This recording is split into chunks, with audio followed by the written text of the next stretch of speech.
Passons maintenant à la partie enregistrement. Alors ici, on va mettre ici le contrôleur. Alors comme contrôleur, là c'est register. Ici, ça sera une route de type get. Là, c'est register ce contrôleur. On va utiliser la méthode create.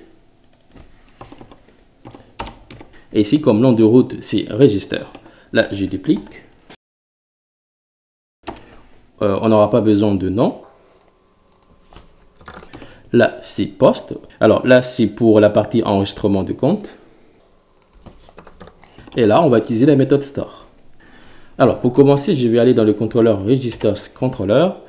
Et ici, on va créer des méthodes. D'abord, c'est la méthode create. Et là, je fais un return de la vue hot register. Et là, on va créer la méthode store. Et là, pour l'instant, on ne sait pas. Qu'est-ce qu'on va mettre? Maintenant, je vais ici dans login.blad.php. Et ici, juste en bas, je mets un div. Parce que ici, je compte mettre deux liens. Là, on mettra le lien pour aller vers la page se connecter. Et ici, on mettra le lien pour aller faire une demande de réinitialisation du mot de passe. Alors, ici, je mets classe. Ça sera flex. Et puis, je mets justify between. Comme ça, ça sera espacé. Et là, je mets un lien. Là, ici, comme lien, je mets une route. Là, c'est la route register. En plus, là, mon IDE me le propose automatiquement. Et là, je mets sans enregistrer. C'est là, je réactualise. Là, je vois bien le lien. Si je clique, voilà, ça marche. Je reviens. Et on va un peu le styliser. Là, je mets la classe. Je vais par exemple que le fond soit en bold. Je mets non underline pour éviter ici le soulignement. C'est nickel. Je mets le test en LG. Et là, on va un peu changer la couleur. Je mets par exemple test red. Voilà, en fait ici j'aime bien la couleur rouge, même si la couleur rouge est réservée pour la partie, on va dire, erreur. Mais comme ici le fond, le thème est en rouge, du coup je trouve que c'est mieux ici de le mettre en rouge. Et là, je duplique. Là, je mets mot de passe perdu. Et là, pour l'instant, on met rien. On ne sait pas qu'est-ce qu'on va mettre. C'est là, je réactualise. Ça apparaît ici. Nickel. Là, je clique ici. Là, on a ça. C'est pas bon. Là, je vais tout simplement copier tout ça. Et ici, aller dans le fichier register.blad.php. Et là, je colle tout ça. C'est là, je réactualise. Nickel. Bon, maintenant, on va faire quelques petites modifications. Là, je mets ce connecté. Alors, d'ailleurs, si je réalise, mais bon, on ne le fera pas. Mais ici, en fait, on réutilise toujours en fait le même formulaire. Ce qui serait plus intéressant, c'est en fait d'utiliser un système de composants ou bien des includes. Comme ça, en fait, on pourra ici inclure le formulaire ainsi que la validation. Comme ça, en fait, on ne perdra pas de temps. Si, par exemple, j'ai fait des modifications sur un formulaire, il faudra aussi que je le fasse aussi pour les autres. Et ça peut être très vite chiant. Alors que si j'utilise ici le système des composants ou bien des includes, je n'aurai plus qu'à faire la modification dans un seul fichier. Et là, je pourrais gagner énormément de temps. Mais bon, c'est pas grave. Alors, ici, on a mis le lien se connecter. Je monte plus haut.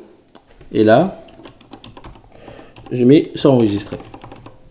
Je réactualise. Nickel. Alors, ici, je mets register. Alors, là, d'abord, on aura besoin d'un nom d'utilisateur. Là, je duplique. Et ici, on va mettre le nom d'utilisateur. Là, je mets name. Je réactualise. Ok. D'ailleurs, ici, il faut qu'on mette des placeholders. Je mets ici un placeholder. Je mets nom d'utilisateur. Voilà. Ici, Je mets encore ici un placeholder. Là, je mets adresse email. Je copie, je reviens ici. Et je colle ça. Et là, je mets aussi un placeholder. Je mets mot de passe. Je les copie. Et là, je reviens ici. Et là, je les colle ici. Je réactualise. Nickel. Alors, soit on fait comme Laravel. On met par exemple ici le nom d'utilisateur. On met une fois le champ adresse email. Et puis on met deux fois ici le champ pour le mot de passe. Ou bien on met ici deux fois ici le formulaire pour rentrer une adresse email. Comme ça, on est bien sûr que l'utilisateur a bien fourni l'adresse email, qui ne s'est pas trompé. Voilà, c'est à toi de voir. Moi, je vais faire comme Laravel. Je vais choisir seulement une seule fois l'adresse email. Je vais donc copier ça. Là, je mets mot de passe. Alors, mais ici, pour les names, c'est très important. On met ici un underscore. Et puis, je mets confirmation.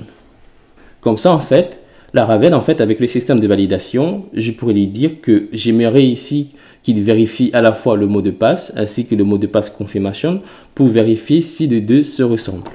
Là, je réactualise. Nickel. Mais là, je n'ai pas besoin ici de mettre mot de passe confirmation pour la validation. Si par exemple, il y a une erreur. Parce qu'en fait, cela ne marchera pas de toute façon. Alors, si tu mets ici password de confirmation, en fait, l'erreur n'apparaîtra pas. Du coup, en fait, l'erreur en fait apparaîtra seulement pour le champ mot de passe. C'est tout. Et là, je descends. Et là, je mets créer mon compte. Là, on est bon. Si là, je clique, là, je tombe sur une page blanche, puisque ici, dans le contrôleur, on n'a rien mis. Je reviens. Alors, ici, et là, comme d'habitude, je vais injecter ici le register request et je la sauvegarde à la variable request. Je rentre à l'intérieur. Là, je mets true. Et pour ici, je vais dans login request. Et là, je vais copier tout ça et je le colle ici. Alors, là, on a seulement une seule fois l'adresse email. Et ici, j'ai deux fois le mot de passe. Je duplique ça. Je mets ici un name. Et là, je dis que je veux que le name soit obligatoire. Et là, ici, je mets alpha dash. Alors, ici, alpha dash veut tout simplement dire que je n'accepte que les chaînes de caractères. Alors, comme chaîne de caractères, par exemple, je peux mettre ici DDDD et je peux aussi mettre des nombres. Mais je n'accepte pas ici les espaces. Je n'accepte pas non plus ici les tirets. Mais j'accepte ici les underscores. Je peux mettre ici le nom d'utilisateur. Je mets un underscore et je mets ici un autre nom. Voilà. Et ici, je vais rajouter une autre condition. Je mets ici confirmed. Comme ça, ici, Laravel va regarder le champ qui a pour nom password ainsi que le champ qui a pour nom password underscore confirmation et il va faire le lien pour voir si les deux se correspondent. Comme ça, il pourra dire que tout marche très bien. Si là, je clique, là, je tombe sur une erreur. Alors là, il me dit que alpha-da n'existe pas. Alors là, c'est dash. Je réactualise. Et là, si je clique, voilà. Alors ici, je ne vais pas me prendre la tête à mettre les messages de validation. Mais bon, je fais comme ça. Allez. Ici, pour créer l'utilisateur, on va faire comme on le fait d'habitude. On met ici le modèle user. Et puis, j'utilise la méthode create. Là, je mets un tableau. Là, ici, je mets un name. Et là, ici, name sera égal à request name. Je duplique. Je mets ici l'email. Et ici, je mets password. Et là, je fais un return de back. Allez, on va tester. Là, par exemple, je mets aha comme nom d'utilisateur. Je mets aha aha.fr. Comme mot de passe, je mets secret, je clique. Alors, ici, il me dit que la méthode confirmed n'existe pas. Alors, c'est normal. Là, j'ai bien R. Là, si je réactualise, ici, le compte a bien été créé. Je reviens ici, là, je réactualise. Là, je vois bien que mon compte a bien été créé. Mais par contre, ici, je vois mon mot de passe qui est en clair, secret. C'est pas très malin, ça. Alors, si par exemple, là, je vais dans l'application, et là, je clique sur connecter. Alors, là, ça ne marche pas. Je vais retourner dans register.black.php. Ici, c'est login. Je réactualise. Je clique. OK. Là, si je mets aha et je mets secret, je clique, ça ne marche pas. Parce qu'en fait, ici, le mot de passe n'a pas été haché. Alors, il faudrait donc, en fait, hacher le mot de passe. Donc, je reviens ici plutôt. Et là, pour hacher un mot de passe, je peux utiliser la fonction password hash avec la constante password bcrypt. Ou bien, je peux tout simplement utiliser ici la fonction bcrypt. Et là, je mets ça à l'intérieur. Là, on va devoir ici recréer un nouveau compte. Ici, je mets oho. Oho. Là, je mets n'importe quoi. Point ça. Je mets secret. Secret. Je clique. OK. Je reviens ici. Je réactualise. Voilà. Ici, le mot de passe a bien été haché. Et là, je reviens dans se connecter. Je mets mon adresse email. Je mets secret. Et là, je clique. Voilà, je suis connecté. Je me déconnecte. Et là, je vais aller me réenregistrer. Alors, ici, je peux utiliser la fonction bcrypt. Mais je peux aussi utiliser ici la façade hash.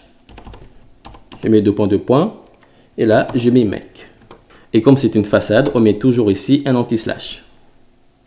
Sinon, on aura des erreurs. Allez, on va tester. Je mets sous-sous. Je mets sous-sous@sous.fr. Et là, je mets secret. Secret. Je clique. OK. Et je reviens. Là encore, le mot de passe a bien été haché. Du coup, je peux revenir ici. Et là, je vais me connecter. Je rentre mon adresse email. Je mets secret. Je clique. Voilà, je suis connecté. Allez, je vais me déconnecter. Je reviens ici. Enfin, plutôt pour créer un nouveau compte. Alors, moi, ce que j'aime faire, c'est en fait utiliser ici le modèle user.